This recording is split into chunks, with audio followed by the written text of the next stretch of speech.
नमस्कार साथियों। चुनाव दर चुनाव हार और जनता से नकार दिए जाने वाले एक नेता, जिनके नेतृत्व में लगभग 90 चुनाव कांग्रेस पार्टी हारी, उनकी हताशा निराशा दिन पर दिन बढ़ती जा रही है और आरोपों की राजनीति को इन्होंने अपना आभूषण बना लिया है। जब इन्हीं के लगाए गए आरोपों को ऑथेंटिकेट करने के लिए कहा जाता है तो पीठ दिखाकर भाग जाते हैं, शपथ पत्र देने के लिए कहा जाता है तो मुकर जाते हैं। गलत और निराधार आरोप लगाना राहुल गांधी जी की आदत बन गई है। It has become a habit of Shri Rahul Gandhi to make incorrect and baseless allegations और बार बार आरोप लगाने के बाद माफी मांगने का काम और कोर्ट से फटकार खाने का काम राहुल गांधी जी का हो गया है। आप देखिए, राफेल हो, चौकीदार चोर हो, या फिर सावरकर जी या आरएसएस की बात, या फिर पेगासस के मामले, इन सब पे इनको फटकार ही लगी है। कई बार कोर्ट में माफी मांगनी पड़ी। तो कीचड़ उछालो और भाग जाओ हिट एंड रन के मामले राहुल गांधी जी के कई हैं। आज की प्रेस कॉन्फ्रेंस में हाइड्रोजन बम फोड़ने वाले थे, फुलझड़ी से काम चलाना पड़ा, वो भी फुस हो गई।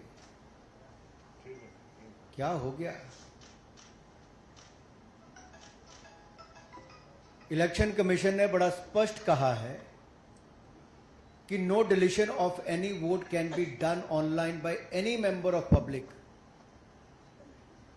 ऑनलाइन किसी भी वोट को नहीं काटा जा सकता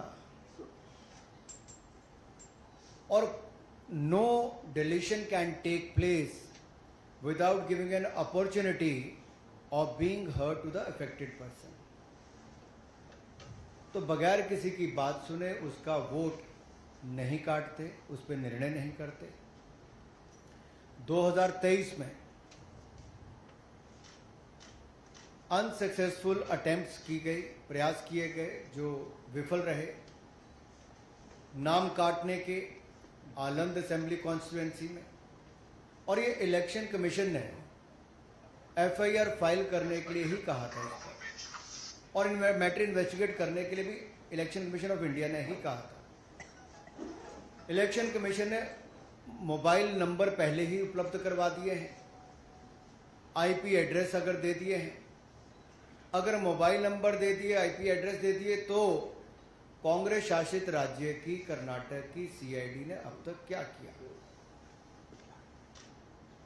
और मैं एक ध्यान आपके माध्यम से देश की जनता को बताना चाहता हूं। रिकॉर्ड्स के अनुसार आलंद विधानसभा क्षेत्र ये कांग्रेस के ही कैंडिडेट ने जीती थी 2023 में 10,348 मतों से। तो क्या श्रीमान राहुल गांधी जी, कांग्रेस ने वोट चोरी करके सीट जीती थी? एक बात आज जो राहुल जी ने बातों में मान ली है और अपने जवाब में कहा, वो कहते कहते हाइड्रोजन बम एक तरह से फोड़ गए अपने ऊपर ही। वो कहते मैं लोकतंत्र बचाने नहीं आया। राहुल जी कहते हैं लोकतंत्र को बर्बाद करने की तैयारी है क्या? गलत निराधार आरोप बार बार संवैधानिक संस्थाओं पर लगाना, गलत निराधार आरोप बार बार इलेक्शन कमीशन ऑफ इंडिया पर लगाना, कभी ईवीएम पर प्रश्न चिन्ह खड़े करने, कभी वीवीपैट पर करना, कभी चुनावों के नतीजों पर करना, और कभी टूल किट के सहारे भारत के लोकतंत्र पर, संवैधानिक संस्थाओं पर प्रश्न चिन्ह खड़ा करना, क्या यह आदत सी बन गई है? क्या चाहती है कांग्रेस पार्टी?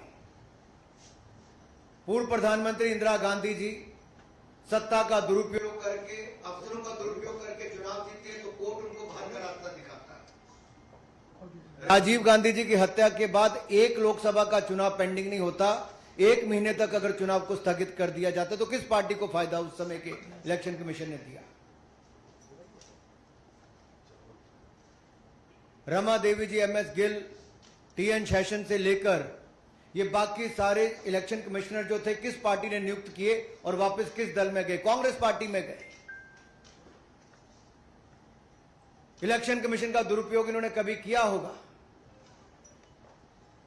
उनको बड़े बड़े पद भी बाद में दिए होंगे, लेकिन अगर निष्पक्षता के साथ भारत का इलेक्शन कमीशन काम कर रहा है